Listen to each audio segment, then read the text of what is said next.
تو شروع کرتے ہیں، بسم اللہ الرحمن الرحیم۔ میں نے آپ کو بتایا تھا کہ جنگ احد سے، جو ابھی آپ نے تلاوت سنی آیت نمبر 121 سے، جنگ احد کا واقعہ تھا جو کہ شوال 3 ہجری میں پیش آیا تھا۔ اور اس کا پس منظر مختصراً یہ تھا کہ جنگ بدر جب 2 ہجری میں ہوئی تو کفار کو عبرتناک شکست ہوئی۔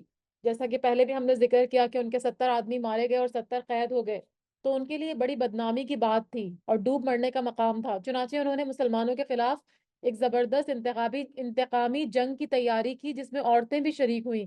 اور جب مسلمانوں کو علم ہوا کہ کافر 3 ہزار کی تعداد میں احد پہاڑ کے قریب خیمہ زن ہو گئے ہیں، تو آپ صلی اللہ علیہ وآلہ وسلم نے صحابہ سے مشورہ کیا کہ وہ مدینے میں ہی رہ کر لڑیں یا مدینے سے باہر نکل کر مقابلہ کریں۔ بعض صحابہ نے اندر ہی رہ کر مقابلے کا مشورہ دیا، لیکن جیسا میں نے بتایا کہ عبداللہ بن ابی جو تھا وہ رئیس المنافقین تھا، اس نے بھی کہا کہ اندر ہی رہ کر لڑنا زیادہ مناسب ہے۔ لیکن کچھ پرجوش صحابی جو تھے، جو جنگ بدر میں شریک نہیں ہو سکے تھے، انہوں نے کیا کہا کہ نہیں، ہم باہر جا کے لڑنا چاہتے ہیں۔ تو پھر آپ صلی اللہ علیہ وسلم اپنے حجرے میں تشریف لے گئے اور وہاں سے ہتھیار پہن کر باہر آ گئے۔ تو پھر کیا ہوا تھا کہ بعد میں جن لوگوں نے باہر نکل کر لڑنے کا مشورہ دیا تھا ان کو کچھ ندامت ہوئی، تو کہنے لگے کہ ہم نے آپ صلی اللہ علیہ وسلم کو باہر نکلنے پر جو مجبور کیا ہے وہ ٹھیک نہیں کیا۔ تو انہوں نے کہا کہ اگر آپ اندر رہ کر مقابلہ کرنا چاہتے ہیں تو ٹھیک ہے، آپ اندر رہ کر مقابلہ کریں۔ لیکن آپ صلی اللہ علیہ وسلم نے کیا فرمایا تھا کہ لباس حرب پہن لینے کے بعد کسی نبی کے لائق نہیں ہے کہ وہ اللہ کے فیصلے کے بغیر واپس ہو یا لباس اتارے۔ تو پھر کیا ہوا تھا، مسلمان 1 ہزار کی تعداد میں روانہ ہوئے جنگ کے لیے، لیکن بیچ میں جب ابھی وہ وہاں پہنچے نہیں تھے مقام پر، تو مقام شوت پر پہنچے تو عبداللہ بن ابی اپنے 300 ساتھی لے کر وہاں سے واپس آ گیا کہ میری رائے نہیں مانی گئی اور خواہ مخواہ جان دینے کا کیا فائدہ ہے۔ تو وقتی طور پر کچھ کمزور دل یا کمزور ایمان کے مسلمان بھی متاثر ہوئے تھے، جس کا بھی آگے ذکر آئے گا۔ تو میں اب یہاں پر آپ کو کل ڈیٹیل میں تو بتا چکی تھی، لیکن تھوڑا سا اور واضح کر رہی ہوں۔ اللہ تعالیٰ فرما رہے ہیں کہ جب ارادہ کیا دو گروہوں نے تم میں سے کہ دونوں بزدلی دکھائیں گے۔ سب سے پہلے تو یہ ایک آیت اور رہ گئی کہ جب صبح سویرے نکلے آپ صلی اللہ علیہ وآلہ وسلم اپنے گھر والوں سے، آپ صلی اللہ علیہ وآلہ وسلم متعین کر رہے تھے مومنوں کو ٹھکانوں اور مورچوں پر جنگ کے لیے، یعنی ان کو بٹھا رہے تھے، تیار کر رہے تھے۔ اور میں نے آپ کو بتایا تھا کہ یہاں پر ہمیں بہت سارے لیسنز مل رہے ہیں ان آیات میں، کہ ایک لیڈر کی کیا کوالٹیز ہوتی ہیں، وہ کس طرح سے اپنی ٹیم کو آرگنائز کرتا ہے، کس طرح سے سب کو اپوائنٹ کرتا ہے، کتنا زیادہ ٹیم کے اندر وہ ڈسپلن لے کر آتا ہے، اور کس طرح سے اپنی ٹیم کے جو بھی ممبرز ہیں ان کو کام ڈیلیگیٹ کرتا ہے۔ تو یہ ساری ہمیں یہاں پر لیسن مل رہے تھے اس جنگ کے ذریعے۔ تو فرمایا تھا کہ اللہ تعالیٰ سننے والا ہے اور جاننے والا ہے، اور میں نے آپ کو بتایا تھا کہ نبی صلی اللہ علیہ وسلم جنگ میں کامیابی کے لیے دعائیں بھی کر رہے تھے۔ تو پھر کیا ہوا تھا کہ دو جو گروہ تھے، جس میں 2 قبیلوں کا ذکر تھا، بنو حارثہ اور بنو سلمہ، جو اوس اور خزرج کے قبیلے تھے، انہوں نے کیا کیا تھا، بزدلی دکھائی تھی اور کم ہمتی کا مظاہرہ کیا تھا۔ کیوں؟ کیونکہ جب عبداللہ بن ابی 300 ساتھی لے کر الگ ہو گیا، تو ان کو یہ ہوا کہ کہیں ایسا نہ ہو کہ ہمارے ساتھ بھی وہی معاملہ ہو جس کا کہ اس کو ڈر ہے کہ کہیں ہم جان سے نہ چلے جائیں کیونکہ ہم تعداد میں کم ہیں۔ تو انہوں نے بھی بزدلی دکھائی تھی، لیکن اللہ ان کا مددگار تھا، اللہ تعالیٰ نے ان کے دلوں کو مضبوط کیا اور پھر انہوں نے اپنا ارادہ بدل دیا تھا۔ اور اللہ تعالیٰ نے فرمایا کہ وَعَلَى اللَّهِ فَلْيَتَوَكَّلِ الْمُؤْمِنُونَ، اللہ ہی کے اوپر چاہیے کہ توکل کریں ایمان لانے والے۔ اور البتہ تحقیق مدد کی تمہاری اللہ نے بدر میں، کیونکہ بدر کے اس میں تو بہت زیادہ کم وسائل کے ساتھ مسلمان جنگ لڑنے کے لیے گئے تھے، اور مسلمان تعداد میں بھی بہت کم تھے، اور ان کے پاس اسلحہ اور مال اور جو بھی جنگی وسائل تھے وہ سب بہت کم تھے، اور ظاہر سی بات ہے ابھی نئے نئے وہ مسلمان ہوئے تھے، تو ابھی وہ اس قابل نہ تھے کہ وہ جنگ کریں نا، لیکن اللہ تعالیٰ کی مرضی تھی، اللہ تعالیٰ نے ہی ان کی ہمت بندھائی۔ تو فرمایا کہ بدر میں بھی اللہ نے ہی تمہاری مدد کی تھی، اور حالانکہ تم بہت ہی کمزور تھے، تو پس ڈرو اللہ سے، یعنی آج جو جنگ ہو رہی جنگ احد میں بھی تم اللہ سے ڈرو تاکہ تم شکر ادا کرو اللہ کا، جو اللہ نے تمہاری بدر کے موقع پر بھی مدد کی تھی۔ اور پھر اس میں فرمایا گیا تھا کہ جب آپ صلی اللہ علیہ وآلہ وسلم فرما رہے تھے مومنوں کو کہ کیا تمہیں کافی نہیں ہوگا کہ اللہ مدد کرے تمہاری، کس کس کے ساتھ ساتھ 3 ہزار فرشتوں کے جو اتارے ہوئے ہوں، یعنی مومنوں کے بارے میں آپ صلی اللہ علیہ وسلم فرما رہے تھے کہ تمہیں اللہ تعالیٰ آسمان سے 3 ہزار فرشتے اتار کر تمہاری مدد کرے گا، یعنی ان کو تسلی دے رہے تھے جیسے کہ بدر میں مدد کی۔ کیوں نہیں، بلکہ اگر تم صبر کرو گے اور تقوی اختیار کرو گے اور وہ آئیں گے تمہارے پاس اپنے جوش کے ساتھ، اور اس طرح مدد کرے گا تمہارا رب ساتھ 5,000 فرشتوں کے جو نشان لگانے والے ہیں، یعنی نشان لگانے والے کہ ان کی کوئی نشانی ہوگی، کوئی ایسے کوئی انہوں نے جھنڈا پکڑا ہوا ہوگا یا کوئی ڈریس ایسا پہنا ہوا ہوگا کہ اس سے وہ الگ طرح سے واضح ہو جائیں گے، الگ طرح سے وہ پتہ چلے گا کہ یہ فرشتے ہیں، تو وہ نشان زدہ ہوں گے۔ تو یہاں پر فرمایا جا رہا ہے کہ دو چیزیں مسلمانوں کے اندر ہونی چاہیے۔ پہلے تو بتایا کہ توکل کرنا، ٹھیک ہے، ابھی ہم نے یہاں پہ ایک لیسن یہ لیا کہ اللہ پر توکل کرنا، پھر اس کے بعد اللہ کا تقوی اختیار کرنا، اللہ کا شکر ادا کرنا۔ اور یہاں پر جو بات ہوئی آیت نمبر 125 میں کہ اگر تم صبر کرو گے، تصبروا و تتقوا، تم صبر کرو گے اور تم تقوی اختیار کرو گے، تو پھر اللہ تعالیٰ تمہاری 5,000 فرشتوں سے بھی مدد کر سکتا ہے، اور وہ نشان زدہ ہوں گے، یعنی تم ان کو پہچان لو گے۔ تو اللہ تعالیٰ کے ہاتھ میں ہر چیز ہے، ٹھیک ہے۔ تو جو اللہ تعالیٰ جنگ بدر میں تمہاری مدد کر سکتا ہے تو اس جنگ میں بھی تمہاری مدد کر سکتا ہے۔ اگر عبداللہ بن ابی 300 ساتھی لے کر الگ ہو گیا ہے تو تمہیں پریشان ہونے کی ضرورت نہیں ہے، مدد ہمیشہ اللہ ہی کی طرف سے آئے گی، اور اللہ خود چاہتے ہیں کہ ان کا جو دین ہے، دین اسلام جو ہے، وہ غالب آئے تمام ادیان کے اوپر۔ تو اسی لیے فرمایا کہ نہیں بنایا اللہ نے اسے مگر خوشخبری تمہارے لیے، اور تاکہ مطمئن ہو جائیں دل تمہارے ساتھ اس کے، اور نہیں مدد مگر اللہ کے پاس سے ہی ہے جو بہت زبردست ہے اور بہت حکمت والا ہے۔ یعنی صرف تمہاری خوشی اور اطمینان قلب کے لیے اللہ تعالیٰ نے یہ کام کیا ہے، ورنہ تو اصل مدد اللہ کے پاس سے ہے۔ اللہ تعالیٰ کن کہہ کر بھی ہر کام کر سکتے ہیں۔ اور پھر مزید فرمایا تاکہ وہ کاٹ دے ایک حصہ ان کا جنہوں نے کفر کیا، یا وہ ذلیل کر دے انہیں تو وہ لوٹ جائیں نامراد ہو کر۔ یعنی یہاں پر بھی اللہ تعالیٰ کی مصلحت تھی کہ اللہ تعالیٰ غالب ہے اور کار فرما ہے، اس کی مدد کا نتیجہ بتایا جا رہا ہے، ٹھیک ہے۔ کہ اللہ تعالیٰ نے سورہ انفال میں بھی آتا ہے کہ اللہ تعالیٰ نے فرشتوں کی تعداد 1,000 بتائی تھی، کہ جب تم اپنے رب سے مدد طلب کر رہے تھے تو اللہ نے تمہاری فریاد سنتے ہوئے کہا تھا کہ میں 1,000 فرشتوں سے تمہاری مدد کروں گا۔ تو فرشتے جو ہیں وہ مسلمانوں کی حوصلے اور تسلی کے لیے پہلے 3,000 کا ورڈ یوز ہوا، پھر 5,000 کا ورڈ یوز ہوا، تو لیکن یہ ہے کہ اللہ تعالیٰ نے صرف ان کو تسلی دینے کے لیے، کیونکہ اصل مقصد کیا تھا کہ مسلمانوں کے حوصلے میں اضافہ کرنا تھا۔ بات تعداد کی نہیں تھی 3,000 یا 5,000، اللہ تعالیٰ چاہیں تو چند مٹھی بھر فرشتوں کے ذریعے بھی مسلمانوں کو غلبہ عطا کر سکتے تھے، لیکن یہاں پہ کام کیا کرنا تھا کہ مسلمانوں کے حوصلے میں اضافہ کرنا تھا، تعداد بتا کر ان کے حوصلوں میں اضافہ کرنا تھا، ورنہ اصل مددگار تو اللہ تعالیٰ ہی تھے، اور وہ اپنی مدد کے لیے کسی فرشتوں کے یا کسی اور لوگوں کے محتاج نہیں تھے، ٹھیک ہے۔ تو اللہ تعالیٰ نے مسلمانوں کی مدد فرمائی، اور جنگ بدر میں بھی آپ لوگوں نے دیکھا کہ مسلمانوں کو تاریخی کامیابی حاصل ہوئی، اور کفر کی طاقت کمزور ہو گئی، اور ان کو جتنا بھی گھمنڈ تھا وہ سارا ان کا خاک میں مل گیا۔ تو مزید اللہ تعالیٰ فرما رہے ہیں کہ لیس لک من الامری، نہیں ہے آپ صلی اللہ علیہ وسلم کے لیے معاملے میں شیئن کچھ بھی، او یتوب علیہم، خواہ وہ مہربان ہو جائے ان پر، او یعذبہم، یا وہ عذاب دے انہیں، فَإِنَّهُمْ، تو بے شک وہ، ظالمون، ظالم ہیں۔ یعنی آپ صلی اللہ علیہ وآلہ وسلم کو کہا جا رہا ہے کہ اے پیغمبر صلی اللہ علیہ وآلہ وسلم، آپ کے اختیار میں کچھ بھی نہیں ہے، یعنی ان کافروں کو ہدایت دینا یا ان کے معاملے میں کسی بھی قسم کا فیصلہ کرنا سب کچھ اللہ کے اختیار میں ہے۔ احادیث میں آتا ہے کہ جنگ احد میں آپ صلی اللہ علیہ وآلہ وسلم کے دندان مبارک شہید ہو گئے تھے، اور چہرہ مبارک بھی آپ کا زخمی ہو گیا تھا، تو آپ صلی اللہ علیہ وسلم نے ان کو کہا تھا، ان لوگوں کو جنہوں نے آپ کو زخمی کیا تھا، کہ وہ قوم کس طرح فلاح یاب ہوگی، کامیاب ہوگی، جس نے اپنے نبی کو زخمی کر دیا ہے، کیونکہ آپ صلی اللہ علیہ وسلم نے آپ کے جو کلمات یہ منہ سے نکلے تھے تکلیف کی حالت میں، تو اس سے کیا پتہ چلتا تھا کہ آپ ان کی ہدایت سے نا امید ہو چکے ہیں، تو پھر اس پر یہ آیت نازل ہوئی۔ اور بعض کہتے ہیں کہ آپ صلی اللہ علیہ وسلم نے قنوت نازلہ کا بھی اہتمام فرمایا تھا، تو جس پر اللہ تعالیٰ نے یہ آیت نازل فرمائی، تو پھر آپ نے ان کے لیے اس طرح کی بات کرنے کا سلسلہ بند کر دیا تھا۔ تو اس آیت سے ان لوگوں کو عبرت پکڑنی چاہیے جو آپ صلی اللہ علیہ وسلم کو مختار کل قرار دیتے ہیں، کیونکہ آپ کو تو کوئی اختیار ہی نہیں تھا کہ کسی کو راہ راست پر لگائیں۔ اللہ تعالیٰ تو یہاں پر یہی بتا رہے ہیں نا کہ نہیں ہے آپ کے لیے معاملے میں سے کچھ بھی، چاہے وہ مہربان ہو جائے ان پر، یعنی جن لوگوں نے آپ کو تکلیف دی، جن لوگوں نے مسلمانوں کے اوپر ظلم کیا، چاہے تو اللہ ان پر مہربان ہو جائے، ان کو معاف کر دے، کیا پتہ ان کو توبہ کی توفیق دے دے، یا پھر ان کو عذاب دے دے۔ لیکن اگر عذاب دے گا تو فرمایا کہ بے شک وہ ظالم ہیں، کیونکہ وہ اپنی جانوں پر خود ظلم کرنے والے ہیں۔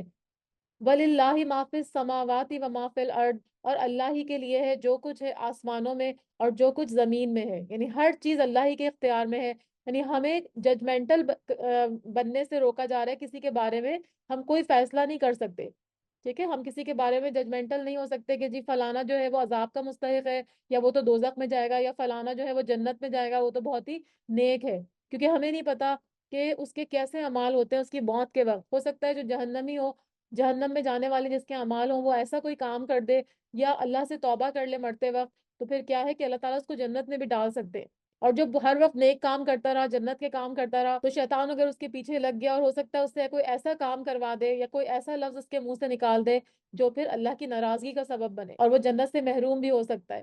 تو ہر چیز اللہ ہی کے اختیار میں ہے. اللہ تعالیٰ، ایک اور حدیث میں آتا ہے نا کہ لوگوں کے دل جو ہے وہ اللہ کی دو انگلیوں کے بیچ میں ہے. اللہ تعالیٰ جیسے چاہے ان کو پلٹ سکتا ہے. یہاں پر یہی فرمایا جا رہا ہے کہ اللہ ہی کے لیے ہے جو کچھ آسمانوں میں ہے اور جو کچھ زمین میں ہے. یغفر لمن یشاء ویعذب من یشاء. وہ بخش دیتا ہے جس کو وہ چاہتا ہے اور وہ عذاب دیتا ہے جس کو وہ چاہتا ہے. یعنی اللہ تعالیٰ کے اختیار میں ہی ہدایت ہے، اور اللہ تعالیٰ ہی جس کو چاہے عذاب دے اور جس کو چاہے بخش دے. تو ہم لوگوں کے بارے میں کوئی بات اس طرح کی نہیں کر سکتے. واللہ غفور الرحیم، اور اللہ بہت بخشنے والا ہے اور بہت رحم فرمانے والا ہے. تو کل ہم نے یہاں تک آپ کو میں نے بتا دیا تھا اس کے بارے میں. اب اس کو یہ جو جب یہ آپ کو پتا ہے کہ جب جنگ ہوئی تھی، یعنی غزوہ احد میں جو ناکامی ہوئی تھی بیچ میں، پھر دوبارہ سے ان کو فتح ہوئی تھی. تو جو جنگ احد میں ناکامی ہوئی تھی اس میں کیا کیا غلطی تھی صحابہ کی یا مسلمانوں کی؟ کہ آپ صلی اللہ علیہ وآلہ وسلم کی نافرمانی کرنا. اور وہ کیوں تھا؟ وہ مال دنیا کے لالچ کے سبب ہوئی تھی. اسی لیے اب تمام دنیا کی سب سے زیادہ بھیانک اور مستقل شکل سود سے ان آیات میں منع کیا جا رہا ہے. یعنی آیت نمبر 130 میں مسلمانوں کو سود لینے سے منع کیا جا رہا ہے، کیونکہ وہ بھی ایک طرح سے طمع اور لالچ کی ایک قسم ہے. کیونکہ جنگ احد میں یہ کام صحابہ نے کیا تھا، تو اسی وجہ سے آپ ان لوگوں کو یہ حکم دیا جا رہا ہے کہ اب تم جو ہے وہ سود سے بھی رک جاؤ. کیونکہ سود جو ہے وہ بھی بہت زیادہ ایک خطرناک اور بھیانک شکل ہے دنیا کے لالچ کے، یعنی دنیا کے مال کے لالچ کی ایک بہت ہی خطرناک شکل ہے. تو اسی لیے آیت نمبر 130 میں فرمایا کہ یا ایھا الذین آمنو، اے لوگو جو ایمان لائے ہو، لا تأکلوا الربا اضعافا، نہ تم کھاؤ سود. ربا جو ہے وہ سود کو کہتے ہیں، اور ربا کا مطلب ہوتا ہے بڑھنا اور اضافہ ہونا. ٹھیک ہے، یعنی اپنے مال میں اضافہ کرنا یا مال کو بڑھانا. اضعافا مضاعفہ، کئی گنا بڑھا چڑھا کر. تو یہاں پر ایمان والوں کو کہا جا رہا ہے کہ اے ایمان والوں، بڑھا چڑھا کر سود نہ کھاؤ. اور آپ کو پتا ہے سود کیا ہوتا ہے؟ سود جو ہے سود یا ربا کس کو کہتے ہیں؟ کہ جب فرض کریں آپ سے کوئی شخص 100 روپے ادھار لیتا ہے اور وہ کہتا ہے کہ میں آپ کو 6 مہینے کے بعد یہ 100 روپیز واپس کر دوں گا. تو اگر وہ 100 روپیز واپس 6 مہینے بعد کرے گا، تو آپ کہتے ہیں کہ نہیں، تم جب واپس کرو گے تو میں تم سے 10% زیادہ لوں گا، یعنی 110 روپے میں تم سے لوں گا. تو وہ جو 10 روپے ہے نا، وہ سود ہوگا. ٹھیک ہے، اگر وہ اپنی اصل رقم لیتا ہے تب تو ٹھیک ہے. تو یہاں پر اسی چیز سے منع کیا جا رہا ہے. تو سود کے بارے میں آیتیں سورہ بقرہ میں آ چکی تھیں اور میں نے آپ کو بہت ڈیٹیل میں بتایا تھا. پھر بھی کوئی کوسچن ہوگا تو میں آپ کو ضرور بتاؤں گی، لیکن یہاں پر میں تھوڑا مختصراً بتاؤں گی. تو یہاں پر مسلمانوں کو روکا جا رہا ہے کہ جو اے لوگوں جو ایمان لائے ہو، تم سود کو نہ کھاؤ کئی گنا بڑھا چڑھا کر. کیونکہ اس میں یہی ہوتا تھا کہ پھر اگر وہ 6 مہینے کے بعد وہ پیسے ادا کرنے کے قابل نہیں ہوتے، تو وہ کہتے کہ نہیں، ہم 1 سال بعد ادا کر سکتے ہیں، ابھی ہم نہیں دے سکتے. تو وہ کیا کرتے تھے؟ وہ بجائے 110 کے وہ آگے سے کہتے کہ ہم آپ سے 150 لیں گے، 140 لیں گے. تو وہ اس طرح سے ان کا جو اصل مال تھا وہ اس سے کئی گنا سود بڑھ جاتا تھا. مال تو تھوڑا سا ہوتا تھا، لیکن وہ جب ادا نہیں کر پاتے تھے تو ان کی مجبوری سے فائدہ اٹھا کر وہ مال کئی گنا بڑھ جاتا تھا. تو اسی لیے یہاں مسلمانوں کو کہا جا رہا ہے کہ تم سود نہ کھاؤ اور اس میں کئی گنا اضافہ بڑھا چڑھا کر نہ کرو. واتقوا اللہ لعلکم تفلحون، اور ڈرو اللہ سے تاکہ تم فلاح پا جاؤ. کیونکہ اگر وہ اللہ سے ڈریں گے تبھی وہ اس کام سے بچ سکتے ہیں. اگر ان کو اللہ کا ڈر نہیں ہوگا تو پھر کچھ بھی ہم کر لیں، وہ اگر ان کو اللہ کا ڈر نہیں ہوگا تو پھر کیا ہوگا کہ وہ سود کھاتے ہی رہیں گے. تو اللہ تعالیٰ کا اگر تقویٰ ہوگا، اللہ تعالیٰ کا ڈر ہوگا، تو پھر کیا ہوگا کہ پھر وہ فلاح پانے والے ہوں گے، یعنی آخرت میں نجات پانے والے ہوں گے، اللہ کی فرما برداری کرنے والے ہوں گے. اور سود کو روکا کیوں گیا ہے؟ کیوں منع کیا گیا سود کو؟ کیونکہ کسی کی ضرورت سے اس میں فائدہ اٹھاتے ہیں لوگ. جیسے کسی نے اگر ان کو قرض دیا تو وہ اب اس سے فائدہ اٹھاتے ہیں. اس مجبور سے کہ اگر وہ قرض ادا نہ کر سکے تو اس کے پیسے بڑھاتے چلے جاتے ہیں. اور دوسرا یہ کہ اگر کوئی ضرورت مند نہیں بھی ہے، صحیح، اس کو مطلب قرض کی ضرورت نہیں ہے، وہ ویسے ہی پیسے دینے، وہ کوئی بھی شخص جو ہے وہ پیسے دینا چاہتا ہے اور چاہتا ہے کہ وہ میرا پیسہ جو ہے وہ بڑھ جائے، کسی بھی جگہ وہ پیسہ لگاتا ہے، کسی بھی جیسے بینکس وغیرہ میں بھی لوگ رکھواتے ہیں، تو اس کو کیا کرنا ہے کہ وہ پیسہ اپنا بڑھانا ہے، تو وہ بھی تو سود ہے نا. تو اس سے کیا ہوگا، وہ شخص بیکار ہو جائے گا. تو اسلام یہ نہیں چاہتا کہ لوگ بیکار ہو جائیں اور اپنا مال بڑھاتے چلے جائیں، اور مال جو ہے وہ صرف دولت مندوں کے درمیان ہی گردش کرتا جائے. اور پھر سود سے کیا ہوتا ہے کہ معاشرے میں ہرس اور لالچ بھی پیدا ہوتا ہے. اور جب آپ کو ہرس اور لالچ ہوتا ہے مال کا، تو پھر کیا ہوتا ہے کہ آپ صدقہ و خیرات دینے سے بھی رک جاتے ہیں، کیونکہ صدقہ و خیرات آپ کی مال کی پاکی کا سبب بنتا ہے نا. لیکن لوگ کیا کرتے ہیں، پھر اس سے رک جاتے ہیں، ان کو بس ایک لالچ ہو جاتا ہے، ہرس ہو جاتی ہے کہ ہم زیادہ سے زیادہ مال جو ہے وہ اکٹھا کر لیں. اور بھی اس کے کئی نقصانات ہیں، ان کا میں نے پہلے بھی ذکر کیا تھا. اور تجارت اور جو ربا ہے یعنی سود، اس کے درمیان بھی آپ کو ڈفرینس بتایا تھا. اگر آپ نے وہ لیکچرز اٹینڈ نہیں کیے تھے تو وہ آپ اس کی ریکارڈنگ بھی سن سکتے ہیں، وہ شاید میں نے وہاں ڈال دی ہوگی یوٹیوب پہ نا، تو آپ لوگ وہاں پہ جا کے بھی سن لیجیے گا. تو اس میں نے آپ کو کمپیریزن بھی بتایا تھا کہ تجارت کیا ہوتی ہے، اس کے کیا فائدے ہیں، اور ربا کے کیا نقصانات ہیں. کیونکہ بہت سے لوگ ربا کو کہتے تھے کہ وہ تو تجارت ہی ہے، ربا جو ہے وہ تجارت کی طرح ہے، لیکن ایسا نہیں تھا.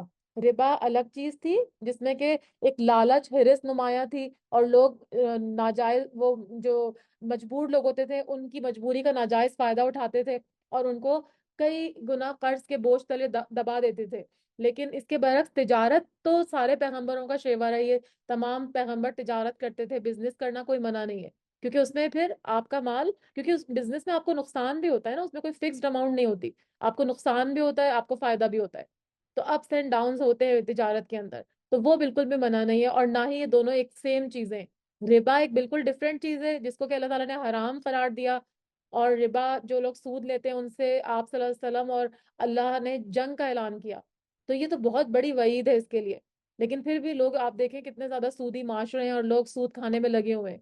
لیکن یہاں مسلمانوں کی اصلاح کی جا رہی ہے ان آیت میں کہ آپ اللہ سے ڈریں تاکہ آپ فلاح پائیں، اور سود کو نہ کھاؤ، سود کو چھوڑ دو. وَاتَّقُوا النَّارَ الَّتِي أُعِدَّتْ لِلْكَافِرِينَ، اور بچو اور ڈرو اس آگ سے وہ جو تیار کی گئی ہے کافروں کے لیے. یعنی اگر جو لوگ سود کھانے والے ہیں، کافر کا مطلب ہوتا ہے ناشکرا پن کرنا یا انکار کرنا، تو اگر جو اللہ کی بات کا انکار کریں گے اور سود کو کھاتے رہیں گے تو پھر کیا ہوگا، ان کو آگ میں ڈال دیا جائے گا. تو یہ وہی کافر ہیں جو کہ اللہ کی بات کا انکار کرنے والے ہیں. تو مسلمانوں کو کہا جا رہا ہے کہ تم آگ سے بچو. وَاتَّقُوا النَّارَ الَّتِي، جو تیار کی گئی ہے کافرین کے لیے. تو مومن تو وہ ہوتا ہے نا جو اللہ کی بات ماننے والا ہوتا ہے. تو مومنوں کو اس آگ سے بچنے کے لیے کہا جا رہا ہے. اور اس آگ سے بچنے کا کیا طریقہ ہوگا؟ فرمایا وَأَطِيعُوا اللَّهَ وَالرَّسُولَ، اور اطاعت کرو اللہ کی اور رسول صلی اللہ علیہ وآلہ وسلم کی. لَعَلَّكُمْ تُرْحَمُونَ، تاکہ تم پر رحم کیا جائے. یعنی اگر تم اللہ اور اس کے رسول صلی اللہ علیہ وسلم کی فرما برداری کرو گے، ان کی اطاعت کرو گے، جیسے احکامات انہوں نے دیے ان کو بجا لاؤ گے، تو پھر کیا ہوگا کہ تم پر رحم کیا جائے گا اور تم اللہ تعالیٰ کی رحمت میں آ جاؤ گے اور ان برے کاموں سے بچ جاؤ گے. مزید فرمایا جا رہا ہے وَسَارِعُوا إِلَىٰ مَغْفِرَةٍ مِّن رَّبِّكُمْ، اور ایک دوسرے سے جلدی کرو. سارعوا کا مطلب ہوتا ہے جلدی کرنا، تیزی سے کوئی کام کرنا. کس طرف جلدی کرو؟ بخشش کی طرف. مِن رَّبِّكُمْ، اپنے رب کی طرف سے. وَجَنَّةٍ عَرْضُهَا السَّمَاوَاتُ وَالْأَرْضُ، اور جنت کے چوڑائی ہے جس کی آسمان اور زمین کے برابر. اُعِدَّتْ لِلْمُتَّقِينَ، اور وہ تیار کی گئی ہے متقی لوگوں کے لیے. ابھی پیچھے بتایا تھا وَاتَّقُوا النَّارَ الَّتِي اُعِدَّتْ لِلْكَافِرِينَ، آگ جو ہے وہ کس کے لیے تیار کی گئی ہے؟ کافروں کے لیے. تو اس میں جانے سے روکا جا رہا تھا کہ وَاتَّقُوا، کہ ڈرو، بچو، آگ سے بچو. اور جو وہ تو آگ تو کافروں کے لیے تیار کی گئی ہے جو کہ نافرمان ہے، تو تم اس میں جانے سے بچو. اور یہاں پہ کیا فرمایا جا رہا ہے کہ جنت کی طرف دوڑو اور مغفرت کی طرف دوڑو. وہ جنت جس کی لمبائی اور چوڑائی کتنی ہے؟ آسمان اور زمین کے برابر ہے. اور وہ کس کے لیے تیار کی گئی ہے؟ متقی لوگوں کے لیے تیار کی گئی ہے. تو اس کی طرف جانے کو کہا جا رہا ہے. یعنی مال اور دولت دنیا کے پیچھے لگ کر آخرت تباہ کرنے کی بجائے اللہ اور رسول صلی اللہ علیہ وسلم کی اطاعت کا اور اللہ کی مغفرت اور اس کی جنت کا راستہ اختیار کرو جو متقین کے لیے اللہ تعالیٰ نے تیار کی ہے. یہ جو یہاں پر ہے نا کہ دوڑو اپنے رب کی بخشش کی طرف، تو بخشش کے دو طریقے ہیں. ایک طریقہ کیا ہے کہ استغفار کرنا، جیسے ہم زبانی کرتے ہیں نا استغفر اللہ لا الہ الا انت سبحانک انی کنت من الظالمین. اور بھی کئی طرح کے استغفار ہیں، استغفر اللہ ہی صرف کہہ دیتے ہیں، تو یہ استغفار ہے زبان کے ذریعے۔ اور دوسرا ان کاموں کے ذریعے استغفار کرنا جو کہ استغفار کا سبب بنتے ہیں، ان میں 5 نمازیں آ جاتی ہیں، کیونکہ 5 نمازیں پڑھنے والا کیا ہوتا ہے کہ وہ گناہوں سے پاک ہو جاتا ہے، یعنی یہ ہر نماز اس کو گناہوں سے پاک کر دیتی ہے۔ اور جمعے سے جمعے کی عبادت، یعنی ایک جمعے سے دوسرے جمعے کی عبادت، جو بیچ میں گناہ ہوتے ہیں صغیرہ گناہ، ان کو دھو دیتی ہے۔ اور رمضان سے رمضان کے گناہ معاف ہو جاتے ہیں۔ ایک رمضان میں اگر آپ کے روزے مقبول ہو گئے، آپ کی عبادات مقبول ہو گئی، اللہ تعالیٰ نے آپ کو معاف کر دیا، تو اگلے رمضان تک آپ جو ہے وہ گناہوں سے پاک رہیں گے۔ اسی طرح حج کرنے والا بالکل ایسا ہو جاتا ہے، اگر اس کو مبروک حج اس نے کر لیا ہو، تو وہ ایسا ہو جاتا ہے جیسے کہ وہ ماں کے پیٹ سے آج ہی پیدا ہوا ہے، یعنی بالکل معصوم بچے کی طرح ہو جاتا ہے۔ اسی طرح عمرہ کرنے سے بھی گناہ معاف ہو جاتے ہیں۔ آپ صلی اللہ علیہ وآلہ وسلم نے فرمایا کہ 7 چیزوں کی وجہ سے اعمال میں جلدی کرو، تو 7 چیزوں میں سے پہلی چیز ہے افلاس، یعنی ایسے افلاس آنے سے پہلے ہی استغفار کرو یا نیکیوں میں آگے بڑھو جو کہ تمہیں فراموش کر دے۔ دوسرا مالداری، تو بہت زیادہ مال آپ کے پاس آ جاتا ہے نا، وہ بھی آپ کو سرکش بنا دیتا ہے، وہ بھی آپ کو نیک اعمال سے استغفار سے دور کر دیتا ہے۔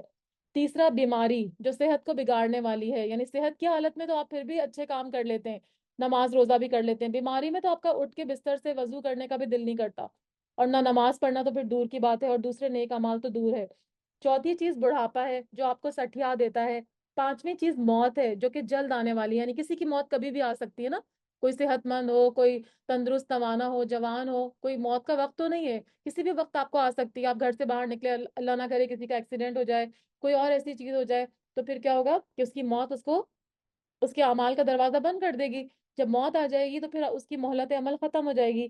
پھر چھٹی چیز ہے دجال، جو بدترین انتظار کی چیز ہے، کیونکہ جب دجال آ جائے گا تو اتنے زیادہ فتنے ہوں گے، اتنی زیادہ آزمائشیں ہوں گی کہ لوگ نیک اعمال کرنا بھول جائیں گے۔ اور ساتویں چیز ہے قیامت، جو کہ عظیم ترین مصیبت ہے اور بہت ہی تلخ حقیقت ہے، یعنی وہ تو آئے گی، تو اس وقت بھی پھر کوئی عمل کرنے کے قابل نہیں رہے گا۔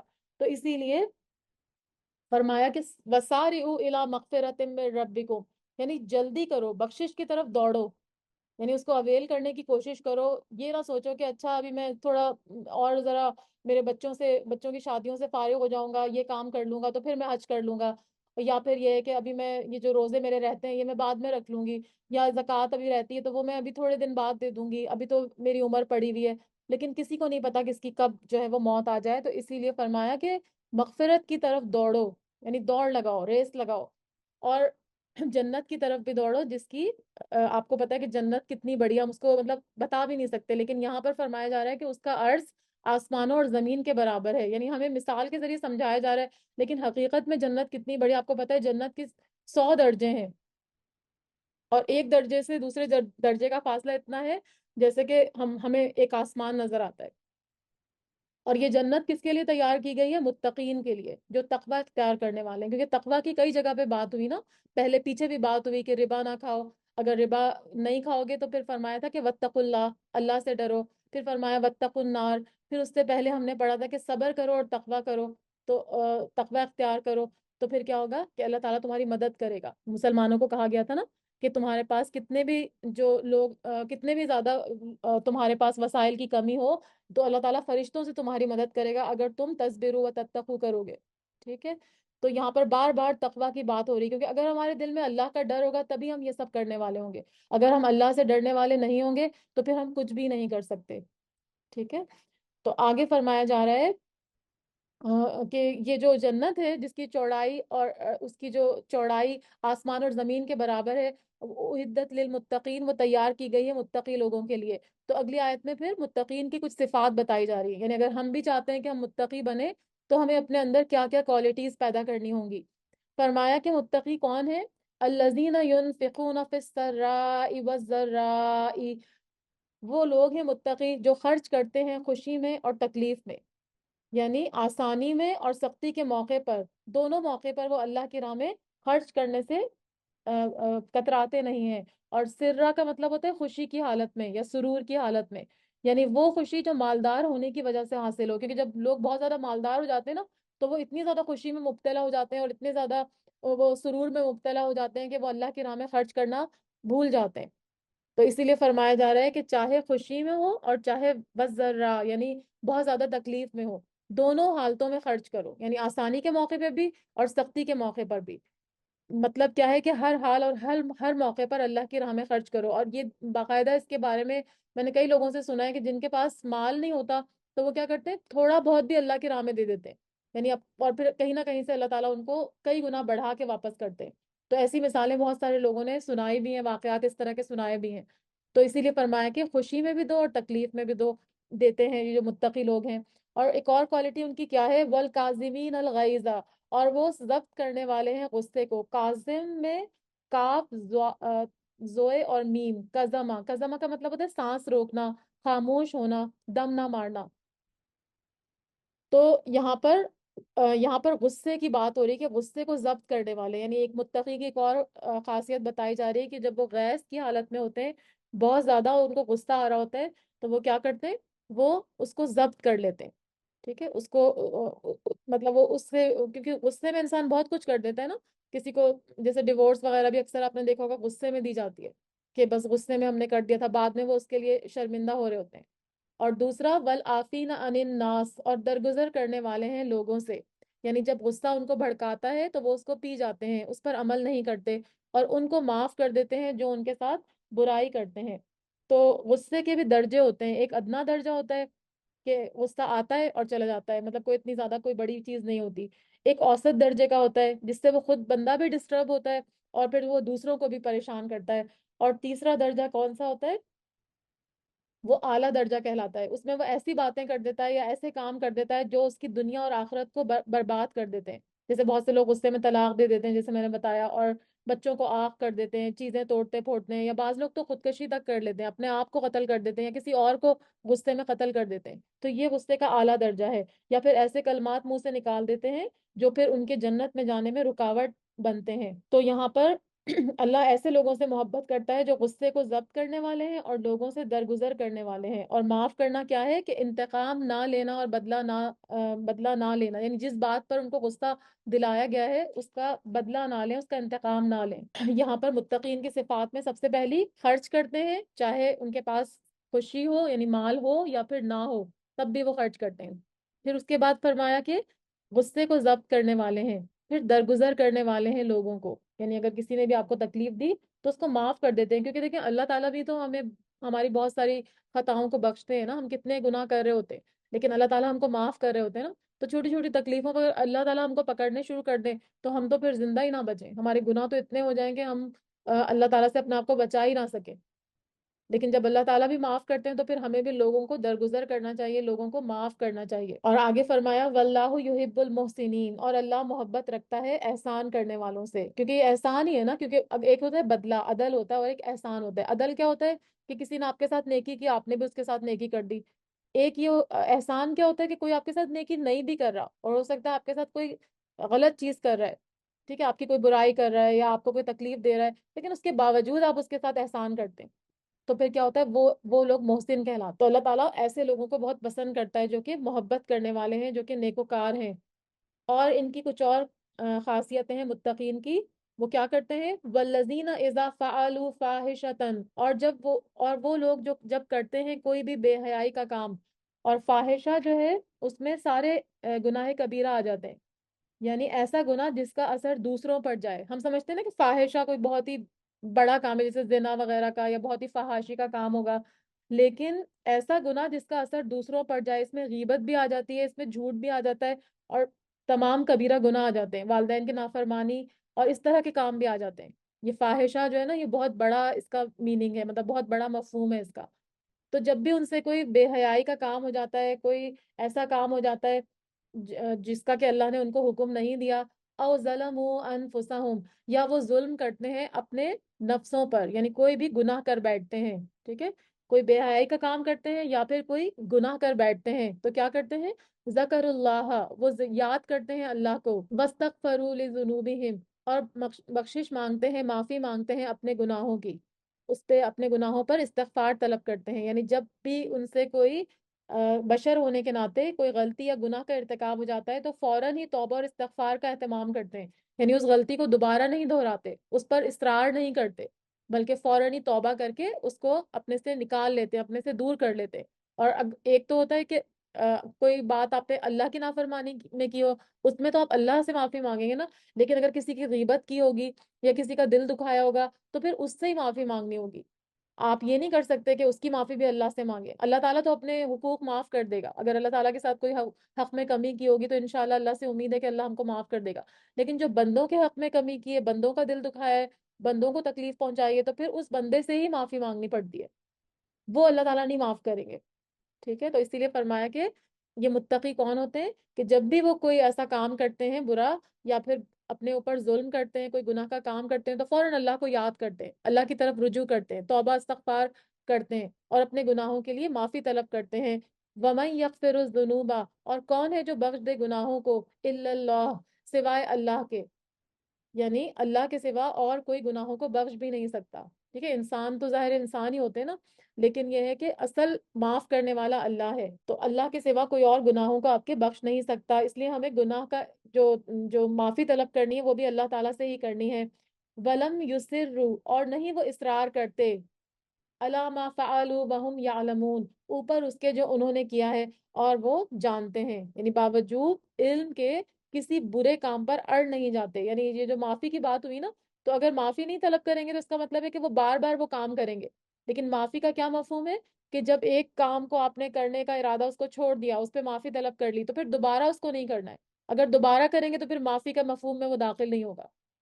یعنی آپ اگر ایک کام میں کہیں کہ اچھا ٹھیک ہے اب میں آئندہ نہیں کروں گا، پھر دوبارہ وہی کام شروع کر دیں، تو اس کا مطلب ہے کہ آپ کی معافی ٹھیک نہیں تھی، آپ کو معاف نہیں کیا گیا، کیونکہ آپ پھر گناہوں پر اصرار کر رہے ہیں نا، بار بار اس کو کر رہے ہیں. تو یہاں پر فرمایا کہ جو متقی ہوتے ہیں وہ پھر گناہوں پر اصرار نہیں کرتے جبکہ وہ جانتے ہیں.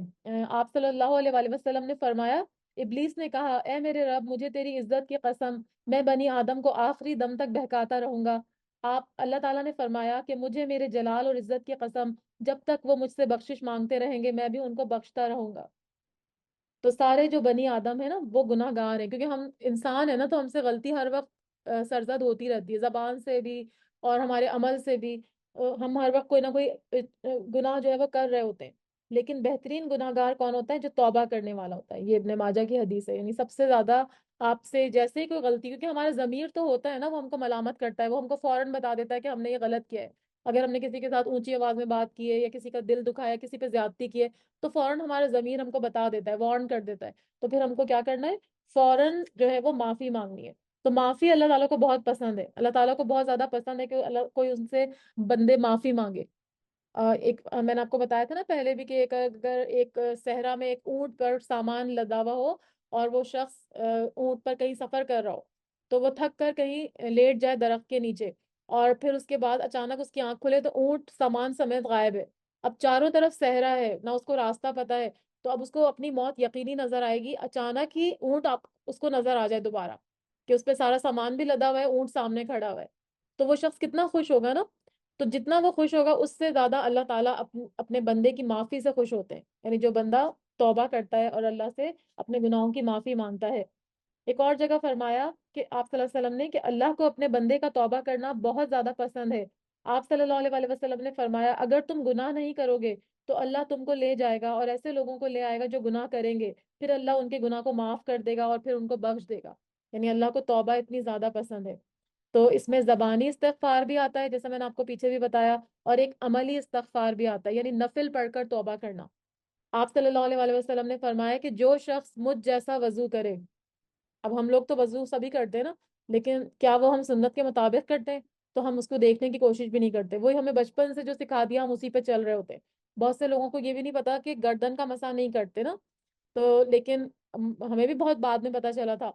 تو آپ اگر وضو کا طریقہ دیکھنا چاہیں تو پھر آپ اس کو سنت کے طریقے سے فالو کریں. تو اس حدیث میں یہی بتایا جا رہا ہے کہ جو شخص مجھ جیسا وضو کرے گا، پھر 2 رکعت نماز ادا کرے گا، جس میں اپنے دل سے باتیں نہیں کرے گا، تو اللہ اس کے تمام گناہ معاف کر دے گا. ٹھیک ہے، یعنی 2 رکعت نماز حاجت پڑھیں اور اللہ سے اپنے گناہوں کی معافی طلب کریں، تو انشاءاللہ پھر اللہ تعالیٰ اس کو معاف کر دیں گے. یہ جو لوگ تھے، متقیوں کی بات ہو رہی تھی نا کہ ان کے لیے جنت بنائی گئی تھی. تو ان کی پہلی کوالٹی کیا تھی کہ وہ خوشی میں اور تکلیف میں خرچ کرتے ہیں، غصے کو پینے والے ہیں، لوگوں کو معاف کرنے والے ہیں اور محسن ہیں. اور پھر کوئی بھی جب برا کام کرتے ہیں یا اپنی جانوں پر ظلم کرتے ہیں، کوئی بھی گناہ کرتے ہیں، تو اللہ کو یاد کرتے ہیں، اس سے بخشش مانگتے ہیں اپنے گناہوں کی، اور پھر اللہ تعالیٰ کو جو ہے وہ بخشش دینے والا پاتے ہیں، کیونکہ اللہ کے علاوہ کوئی اور بخشش نہیں دیتا، اور اپنے گناہوں پر اصرار نہیں کرتے۔ تو اللہ تعالیٰ کیا فرما رہے ہیں؟ اولئک جزاؤہم، یہی وہ لوگ ہیں کہ بدلہ ان کا، جزا ان کی، مغفرۃ من ربہم، بخشش ہے ان کے رب کی طرف سے، وجنات تجری من تحتها الانہار، اور باغات ہیں بہتی ہیں ان کے نیچے سے نہریں، خالدین فیہا، ہمیشہ رہنے والے ہیں اس میں۔ یعنی ان کا بدلہ کیا ملے گا پھر ان متقیوں کو جن کے اندر یہ ساری کوالٹیز پائی جائیں گی؟ ان کے رب کی طرف سے مغفرت ہے اور جنتیں ہیں، ان کے نیچے سے نہریں بہ رہی ہیں جس میں وہ ہمیشہ رہیں گے۔ وَنِعْمَ اجر العاملین، اور کتنا اچھا اجر ہے عمل کرنے والوں کا، یعنی نیک کام کے کرنے والوں کا کتنا اچھا ثواب ہے، کتنا اچھا اجر ہے، یعنی جو اللہ تعالیٰ ان کو اپنے فضل سے عطا کریں گے۔ تو یہ جو متقیوں کی بات ہوئی نا، تو یہ متقی کوئی اور مخلوق نہیں ہے، وہ ہم جیسے انسان ہی ہیں، بس وہ کوالٹیز پیدا کرنی ہے جو کہ یہاں پر آیت میں بھی بتائی گئی، اور وہ ان تمام باتوں پر عمل کرنے والے ہیں جو کہ محمد صلی اللہ علیہ وسلم نے قرآن اور سنت کے ذریعے بتائیں۔ قد خلت، تحقیق گزر چکے، من قبلکم، تم سے پہلے، سنن، کئی طریقے، فسیروا فی الارض، تو چلو پھرو زمین میں، فانظروا کیف کان عاقبۃ المکذبین، پھر دیکھو کس طرح ہوا انجام جھٹلانے والوں کا۔ اب یہاں پر فرمایا جا رہا ہے کہ تم سے پہلے بھی ایسے واقعات گزر چکے ہیں، تو یہاں پر جو سنن کا ورڈ یوز ہو رہا ہے نا، اس کا مطلب ہوتا ہے راہیں یا واقعات یا امتیں، یعنی تم سے پہلے بھی کچھ امتیں گزر چکی ہیں، تم کوئی انوکھے نہیں ہو، بلکہ تم سے پہلے بھی ایسے لوگ گزر چکے ہیں۔ تو زمین میں چلو پھرو، یعنی زمین میں چلو پھرو، سیر کا مطلب ہوتا ہے چلنا پھرنا، اور نصیحت اور عبرت کی نگاہ سے چلنا، یعنی صرف اپنے آپ کو انجوائمنٹ کے لیے نہیں چلنا، بلکہ کیا کرنا کہ وہاں پر چل چل پھر کے دیکھو کہ ان کے اوپر کیا کیا مصیبتیں آئیں، کس طرح سے وہ رہتے تھے، اور انہوں نے جب اپنے رب کے حکم کی نافرمانی کی تو ان کے اوپر کس طرح سے عذاب آیا۔ تو فرمایا کہ چلو پھرو زمین میں، پھر دیکھو کس طرح، فنظروا کیفا، پھر دیکھو کس طرح، اور میں نے آپ کو کل بھی بتایا تھا کہ نظرہ کا مطلب یہاں پر صرف دیکھنا نہیں ہوگا، بلکہ عبرت کی نگاہ سے دیکھنا، غور و فکر کی نگاہ سے دیکھنا مراد ہے، کہ دیکھو کس طرح کان عاقبۃ المکذبین، ہوا انجام جھٹلانے والوں کا۔ تو یہاں پر اگر اس کے حوالے سے بات کی جائے جنگ احد کے حوالے سے، تو جنگ احد میں آپ کو پتا ہے کہ مسلمانوں کا لشکر 700 افراد پر مشتمل تھا، کیونکہ 300 لوگ تو الگ ہو گئے تھے نا، تو اس میں سے 50 تیر اندازوں کا ایک دستہ تھا، جس کی بات میں کر رہی تھی نا کہ درے پہ متعین کیا تھا، تو اس کی اب ڈیٹیل میں آپ کو بتا رہی ہوں کہ اس میں 50 تیر اندازوں کا ایک دستہ تھا، جو آپ نے عبداللہ ابن جبیر رضی اللہ تعالیٰ عنہ کی قیادت میں ایک پہاڑی پر مقرر فرمایا تھا، اور انہیں تاکید کی تھی کہ چاہے ہمیں فتح ہو یا شکست ہو، تم یہاں سے نہ ہلنا، اور تمہارا یہ کام ہے کہ جو گھڑ سوار تمہاری طرف آئے، تیروں سے ان کو پیچھے دھکیل دینا۔ لیکن جب مسلمان فتح یاب ہو گئے اور مال و اسباب سمیٹنے لگے، تو اس دستے میں اختلاف ہو گیا۔ کچھ کہنے لگے کہ نبی صلی اللہ علیہ وسلم کے فرمان کا مقصد تو یہ تھا کہ جب تک جنگ جاری رہے یہاں جمے رہنا، لیکن جب جنگ ختم ہو گئی ہے اور کفار بھاگ رہے ہیں تو یہاں رہنا ضروری نہیں ہے، چنانچہ انہوں نے وہاں سے ہٹ کر مال اور اسباب جمع کرنا شروع کر دیا، اور وہاں نبی اکرم صلی اللہ علیہ وآلہ وسلم کے فرمان کی اطاعت میں صرف 10 آدمی باقی رہ گئے، یعنی 50 مقرر کیے تھے نا، تو 40 وہاں سے چلے گئے اور صرف 10 باقی رہ گئے، جس سے کافروں نے فائدہ اٹھایا اور ان کے گھڑ سوار پلٹ کر وہیں سے مسلمانوں کے عقب میں جا پہنچے اور ان پر اچانک حملہ کر دیا۔ اس سے مسلمانوں میں افراتفری مچ گئی اور وہ غیر متوقع حملے سے سخت سراسیمہ ہو گئے، جس سے مسلمانوں کو قدرتی طور پر بہت تکلیف ہوئی۔ ان آیات میں اللہ تعالیٰ مسلمانوں کو تسلی دے رہے ہیں کہ تمہارے ساتھ جو کچھ ہوا ہے کوئی نئی بات نہیں ہے، پہلے بھی ایسا ہوتا چلا آیا ہے، تاہم بالآخر تباہی اور بربادی اللہ اور رسول صلی اللہ علیہ وسلم کی تکذیب کرنے والوں کا ہی مقدر بنتی ہے، یعنی تباہی کس کے اس میں آتی ہے، حصے میں، جو اللہ تعالیٰ کی اور رسول صلی اللہ علیہ وسلم کی تکذیب کرتے ہیں، ان کو جھٹلاتے ہیں۔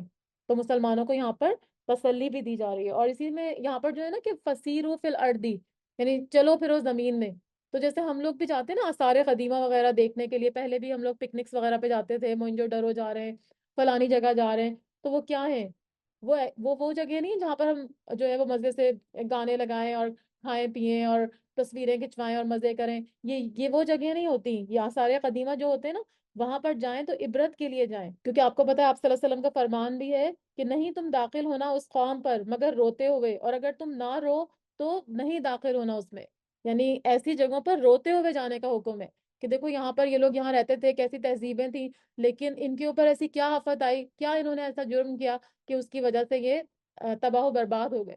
تو ان کو اگر عبرت کی نگاہ سے دیکھنا ہے اور وہاں جا کے عبرت حاصل کرنی ہے تب تو وہاں پہ جائیں، لیکن صرف ایز اے فن اور انجوائمنٹ کے لیے، انٹرٹینمنٹ کے لیے نہ جائیں.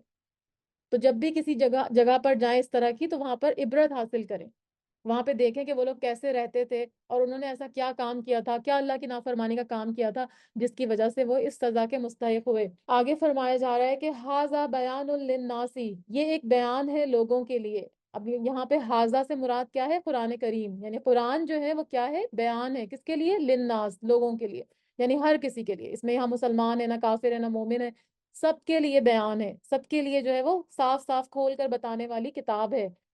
وَهُدًى وَمَوْعِظَةٌ لِّلْمُتَّقِينَ، لیکن ہدایت کس کے لیے ہے؟ ہدایت اور نصیحت، یہ دو چیزیں کس کے لیے ہیں؟ متقی لوگوں کے لیے. یعنی یہاں پر تین چیزوں کا بیان ہو رہا ہے کہ بیان ہے قرآن میں، یعنی وہ بالکل واضح کر کے کھول کھول کے بتانے والی کتاب ہے، اور دوسرا ہدایت ہے، اور تیسرا معاوضہ. معاوضہ کا مطلب نصیحت ہے. ٹھیک ہے، لیکن بیان عام لوگوں کے لیے ہے، اور ہدایت اور معاوضہ یعنی ہدایت اور نصیحت تقوی والوں کے لیے. کون ہے تقوی والے؟ جن کا کہ آگے اوپر ذکر ہوا تھا کہ ان کے اندر کیا کیا خاصیتیں تھیں. تو قرآن جو ہے وہ ایک نصیحت کی کتاب ہے. اسی لیے ہم لوگ بار بار پڑھتے ہیں نا قرآن کو، کیونکہ ایک دفعہ پڑھنے سے آپ کو نہیں نصیحت حاصل ہوتی. آپ بار بار پڑھتے ہیں تو آپ کو وہاں پر اللہ تعالیٰ کے احکامات سے نصیحت ملتی ہے، اور آپ کے اندر جو غلطیاں ہوتی ہیں، جو بھی آپ غلطی پہ ہوتے ہیں، اس کے لیے آپ اللہ سے استغفار طلب کرتے ہیں اور اپنی اصلاح کرنے کی کوشش کرتے ہیں. تو اسی لیے قرآن جو ہے وہ متقیوں کے لیے ہدایت اور نصیحت کی کتاب ہے، اور ہدایت کوئی کسی کو نہیں دے سکتا، اللہ تعالیٰ ہی لوگوں کو ہدایت دیتے ہیں. ولا تہینو، اور نہ تم کمزور پڑو. تہینو وہن سے ہے نا، وہن کا مطلب ہوتا ہے کمزوری. تو فرمایا کہ نہ تم کمزور پڑو، ولا تحزنو، اور نہ تم غم کرو، وانتم الاعلون، اور ہو تم ہی بلند، ان کن تم مؤمنین، اگر ہو تم ایمان لانے والے. اب یہاں پر گزشتہ جنگ میں یعنی جنگ احد کی بات ہو رہی ہے کہ تمہیں جو نقصان پہنچا ہے اس سے تم سست نہیں ہو جاؤ. مسلمانوں کو حوصلہ، ان کا حوصلہ بلند کیا جا رہا ہے کہ شکست سے سست نہ ہو اور نہ اس پر غم کھاؤ، کیونکہ اگر تمہارے اندر ایمانی قوت موجود رہی تو غالب اور کامران تم ہی رہو گے. اور سم ٹائم جب شکست ہوتی ہے نا تو بہت ساری چیزیں سیکھنے کو ملتی ہیں، لوگ اپنی اصلاح کرتے ہیں، شکست کے ذریعے بھی لوگوں کی اصلاح ہوتی ہے. تو فرمایا کہ آگے اگر تمہارے اندر ایمان کی قوت رہی تو تم ہی غالب اور کامران رہو گے، کیونکہ اللہ تعالیٰ تو اپنے دین ہی کا بول بالا کرتے ہیں. اس میں مسلمانوں کی اصل قوت کا راز اور ان کی کامیابی کی بنیاد واضح کر دی گئی ہے. تو اس کے بعد جتنے بھی مارکے ہوئے تھے، تاریخ سے ثابت ہے کہ ہر مارکے میں مسلمان سرخ رو رہے تھے.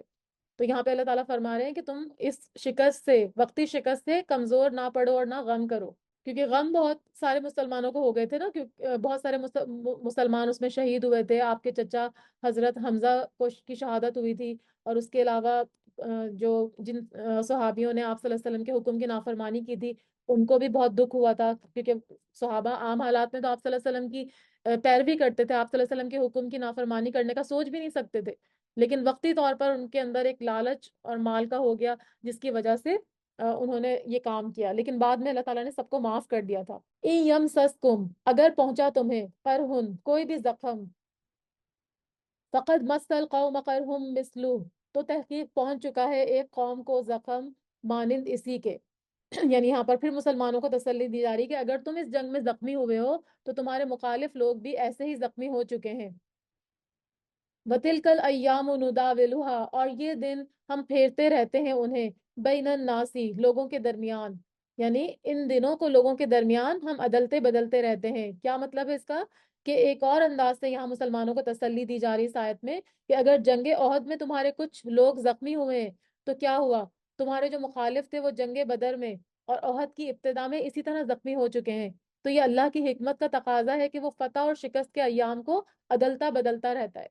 کیونکہ اگر ہر دفعہ ان کو فتح مسلمانوں کو ملتی رہتی ہے تو پھر کیا ہوتا ہے کہ وہ اپنی اصلاح نہیں کر پاتے. لیکن جب ایک دفعہ ان کو شکست سے دوچار ہونا پڑا تو جو غلطیاں تھیں ان کی اصلاح کا موقع ان کو مل گیا. کبھی کسی کو اللہ تعالیٰ غالب کرتا ہے اور کسی کو مغلوب کرتا ہے، اور کبھی کسی کو مغلوب کرتا ہے اور کسی کو غالب کرتا ہے. تو یہ اللہ تعالیٰ کا اصول ہے کہ وہ یہ ایام جو ہے وہ لوگوں کے درمیان عدلتے بدلتے رہتے ہیں یا پھیرتے رہتے ہیں. وَلِيَعْلَمَ اللَّهُ، اور تاکہ جان لے اللہ، الَّذِينَ آمَنُوا، ان لوگوں کو جو ایمان لائے، وَيَتَّخِذَ مِنْكُمْ شُهَدَاءَ، اور بنا لے تم میں سے گواہ اور شہید. یعنی جو شکست احد تھی وہ اس لیے تھی کہ اللہ تعالیٰ ایمان والوں کو ظاہر کر دے اور تم میں سے بعض کو شہادت کا درجہ عطا فرمائے. ٹھیک ہے. کیونکہ آپ دیکھیں نا یہاں پر ایک تو یہ کہ جو ایمان لائے تھے ان میں سے بہت سے لوگ وہ ہو گئے تھے نا، شہید بھی ہو گئے تھے. تو شہادت کا رتبہ تو ایک بہت بڑی بات تھی. تو اللہ تعالیٰ اسی وجہ سے یہ ان کے اوپر ایک امتحان لے کر آئے تھے کہ یعنی جب ان کے اوپر مصیبت پڑی اور جب مشکل پڑی تو ایمان والے یہاں پر اور منافقین الگ الگ ہو گئے. منافقین تو پہلے ہی الگ ہو گئے تھے نا، جو عبداللہ بن ابئی کے ساتھ الگ ہو گئے تھے. تو وہ سارے، وہ کون تھا؟ منافقین کا سردار ہی تھا نا. تو وہ کمزور دل مسلمان تھے جو کہ صرف فائدوں کی تلاش میں رہتے تھے. تو یہاں پر جب جنگ ہوتی ہے تو جنگوں کے ذریعے جیسے ہوتا ہے نا کہ ایک دنیا میں بھی تو ایگزامز ہوتے ہیں نا کہ جیسے آپ کوئی ڈگری کے لیے کوالیفائی کرتے ہیں یا نہیں کرتے، تو اس کے لیے آپ کو ایک ایگزام پاس کرنا ہوتا ہے. تو جب آپ ایگزام پاس کرتے ہیں تو کیا ہوتا ہے، اس میں کچھ لوگ فیل ہو جاتے ہیں، کچھ لوگ پاس ہو جاتے ہیں. تو جب وہ اس ایگزام سے یا اس امتحان سے آپ گزرتے ہیں تو پھر پتہ چل جاتا ہے کہ کون ہے جو کہ کامیاب ہے اور کون ہے جو کہ ناکام ہے. تو یہاں پر بھی جنگوں کا مقصد یہی ہوتا تھا کہ اس میں اللہ تعالیٰ کو کھورے اور کھرے اور کھوٹے کا فرق پتہ چل جاتا تھا، اور حق اور باطل کا فرق پتہ چل جاتا تھا کہ کون لوگ حق پر ہیں اور کون لوگ باطل پر ہیں. تو اسی لیے فرمایا کہ اللہ تعالیٰ نے یہ کیوں کیا تھا، تاکہ وہ جان لے جو ایمان والے ہیں اور ان میں سے جو شہادت جن کو درجہ دیا جا رہا ہے وہ بھی اس میں سے ان کو بھی جان لے، کیونکہ شہادت کا درجہ ایک بہت بڑی بات تھی. واللہ یحب الظالمین، اور اللہ نہیں محبت رکھتا ظالموں سے، یعنی جو ظلم کرنے والے ہیں ان سے اللہ تعالیٰ محبت نہیں رکھتا.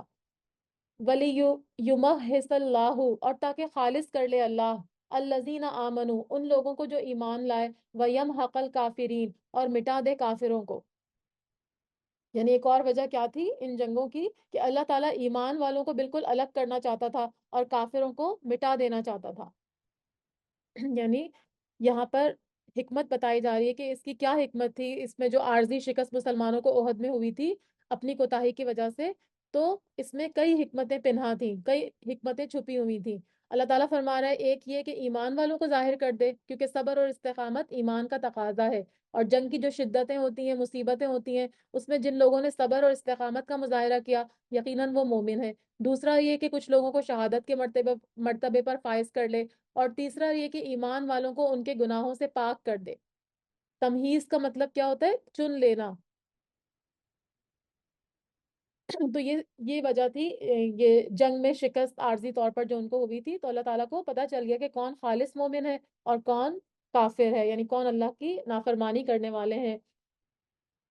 ام حسب تم، کیا گمان کر لیا تم نے، کیا سمجھ لیا ہے تم نے، ان تدخلوا الجنتا، کہ تم داخل ہو جاؤ گے جنت میں، ولما یعلم اللہ الذین، حالانکہ ابھی تک نہیں جانا اللہ نے انہیں جنہوں نے جاہدوا منکم، جہاد کیا تم میں سے. یعنی اللہ تعالیٰ یہاں پہ پوچھ رہے ہیں مومنوں سے کہ کیا تم سمجھتے ہو کہ تم ایسے ہی جنت میں چلے جاؤ گے؟ یعنی جنت میں جانا کوئی آسان کام نہیں ہے. بغیر قتال کے اور شدید آزمائشوں کے بغیر تم جنت میں نہیں جا سکتے، بلکہ جنت ان لوگوں کو ملے گی جو آزمائش میں پورے اتریں گے.